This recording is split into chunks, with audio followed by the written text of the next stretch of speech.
ఏంది రమ్మన్నావు? ఏం ఆలోచించిన నవ్య? దేని గురించి? అదే నవ్య, కడుపు దించుకున్న విషయం గురించి.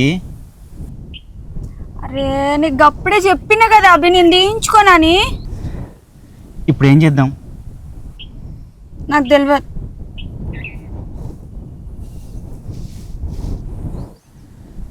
అది మీ లవర్కి చెప్పినావా? చెప్పలే. మీ లవర్ కనుక తెలిసిందనుకో మన ఇద్దరిని చంపి బొంద పెడతాడు. గసంటోడు కాదు నా సాగర్. ఈ ముచ్చటికి తెలిస్తే అర్థం చేసుకుంటాడు. వానికి నేనంటే మస్తు ఇష్టం. మరి ఇప్పుడు ఏం చేద్దాం? మరి ఇప్పుడు చెప్దామా? సరే పద.